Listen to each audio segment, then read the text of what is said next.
Welcome to this new automotive news video for Sunday, May 24, 2026 today. We're going to talk about Porsche, which is betting on a technology that all the other brands have abandoned. Mercedes is adding combustion engines to its electric cars. Jaguar is trying to restore its image with its first all-electric vehicle. Cupra aims to rival major German brands. And finally, we'll talk about Skoda, which wants to sell the cheapest SUV in the world in Europe. I hope you'll enjoy this last video of the week. If you do, I'm counting on you to show it by leaving a like, subscribing for the next videos, boosting this one if the option appears for you, and of course by leaving a comment where you share your opinion about today's news. Mercedes is starting to seriously doubt going fully electric for some of its models, especially for the future Mini G-Class that's set to arrive in the lineup in 2028. A small 4x4 about 4.4 meters long, which will use the G-Class design in a much smaller package. It was only supposed to be sold as a fully electric version, but Mercedes has hit the wall of reality head-on. They saw that sales of their fully electric G-Class still weren't taking off. It's actually a huge commercial flop. There are months when Mercedes literally sells zero of them in its main markets. Meanwhile, sales of the combustion engine G-Class have skyrocketed, and it even set its sales record in 2025. To avoid repeating this situation and to avoid putting all its eggs in one basket, Mercedes has just announced that there will indeed be a combustion engine version of its new small G-Class. It probably won't be fully gas-powered, more likely a hybrid or a plug-in hybrid. However, they didn't say if these versions will launch before, alongside, or after the fully electric ones. So it's another strategic shift for Mercedes, who, like other German brands, have realized they'll have to stick with gas engines a bit longer than expected. Speaking of German brands, let's now talk about Porsche, which is surprising everyone by betting on a technology that almost all other manufacturers have forgotten. For about 30 years, most manufacturers have switched from air-cooled engines to water-cooled engines, which are much more efficient. Most of the time, this allows for better engine temperatures and more power output, but it also has its own advantages. For a water cooling system, you have to add a whole bunch of components to the vehicle, like the radiator, pumps, obviously the coolant, as well as hoses. A whole set of extra equipment that can add up to several dozen kilos on a car. At Porsche, they want to go back and actually return to air cooling. The brand has just filed a patent for a brand new cooling system directly inspired by what Porsche was doing 40 years ago. It's actually a fairly basic system, where the entire engine and its components are enclosed in a large box isolated from the rest of the vehicle, in which air would be directed in a very precise way in order to cool the engine, any turbochargers, the radiator, and of course also the exhaust. The hot air would then be expelled toward the rear of the car thanks to a dedicated fan. And to take the nod to the past even further, Porsche is also planning visible cooling fins on the outside of the block, just like on the old air-cooled Porsche 911. So it's not only nostalgic, there's a technical benefit as this system lets Porsche use fewer radiators in the car to simplify the engine cooling system, which would already save a few kilos. But it would also allow for more compact engine assemblies with this type of cooling. And so, to rework the aerodynamics of the cars, both for performance and for engine efficiency, to consume a little less, but especially to emit a little less CO2. And here, there's a double advantage for this engine.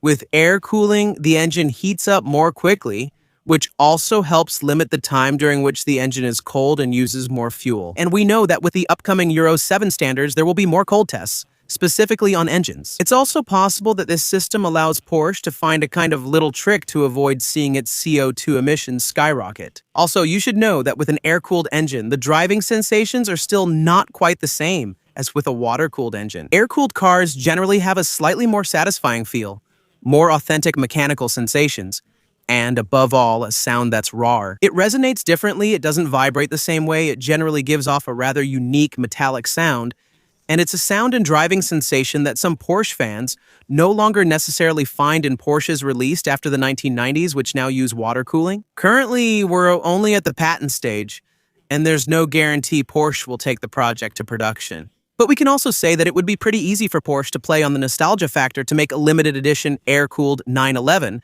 that would be sold at a much higher price. And since Porsche is having some financial problems right now, especially margin issues, that could give them a little boost. After months of criticism about Jaguar's new electric strategy, Jaguar is trying to fight back to save its image. They've just unveiled their first fully electric car, the one that's supposed to join the lineup in 2027. It's the Jaguar Type 01. It comes from the well-known pink and blue concept we've seen everywhere. Back then, it was called Type 00. This is an opportunity for Jaguar to give some details about the technical aspects of this Jaguar Type 01. It will be built on a new platform called GEA, which stands for Jaguar Electric Architecture. It's an 800-volt architecture that should normally allow for fairly fast charging times, even though Jaguar hasn't shared much information about it yet. Thanks to 3 electric motors, Jaguar promises a power output of over 1,000 horsepower, and thanks to a large battery, about which we also don't have many details for now. We don't know how many kilowatt hours it has. Jaguar still estimates that it will be capable of reaching 700 kilometers of range. Jaguar also took the opportunity to announce that some elements of the vehicle were developed in motorsport, notably the all-wheel drive management software, the silicon carbide inverters that come straight from Formula E competitions, regenerative braking, fast charging, and even range optimization. This car will be launched at around $150,000. And what's quite interesting is that Jaguar doesn't want to sell it.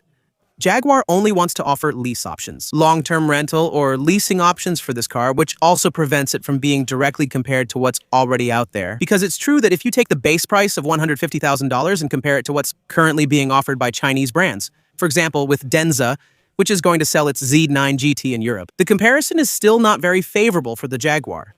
Because a Denza Z9 GT will cost about 30,000 euros less, it will offer 1,140 horsepower, 140 more than the Jaguar, a range that comes close to 1,000 kilometers, and above all, one of the fastest charging speeds in the world, with fast charging over 1,000 kilowatts. Now the big question is, do you buy a Jaguar or a Denza for the same reasons? Not sure, but it's unclear if Jaguar's former customers, who mainly wanted combustion engines like the V8 will return, are still interested in the brand, which will now offer only electric vehicles. Speaking of 100% electric, you should know that at Cupra, they just announced that the production and sales of the Tendaya will officially begin in the coming weeks.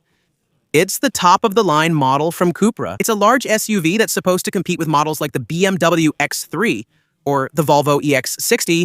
It will be 4.72 meters long. The price should still start at around 70,000 euros, so about the same as its German competitors.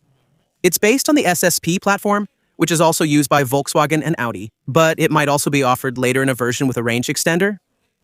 Let me remind you of the concept. These are combustion engines installed in electric cars, running on gasoline, and that produce electricity while the vehicle is moving. So it's basically like an onboard generator. It then supplies power to the batteries, which at the same time power the motor. You can keep driving in full electric mode, but gasoline helps too. This version was designed to produce about 500 horsepower. That's enough to actually compete with the BMW iX3. The big question now is what its range will be. What will its charging speed be? And for now, Cupra hasn't really communicated much about that. I'll keep you updated over the next few weeks. We'll end with what I think is good news. Another Volkswagen Group brand, Skoda, which wants to sell the cheapest SUV model on the market in Europe. Skoda simply wants to import to Europe a model that it originally designed for the Indian market, something that will now be possible, thanks to the new trade agreements that were signed with India a few weeks ago. It's a model that's sold there under the name Skoda Kayak, and it's sold for just 6,700 euros. You heard that right. Less than 7,000 euros for a brand new SUV. The Kayak is a small gasoline SUV. It's 3.99 meters long. Under the hood, you'll find a small 3-cylinder, 1-liter gasoline engine. It's currently available with either a manual or automatic transmission.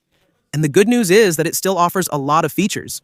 For a vehicle sold at this price, you get a 10-inch touchscreen for the driver, a small central screen for infotainment, but also features like cruise control, automatic headlights, tire pressure monitoring, and even a ventilated driver's seat. So Skoda now wants to import and sell it in Europe. This will allow Skoda to do two things.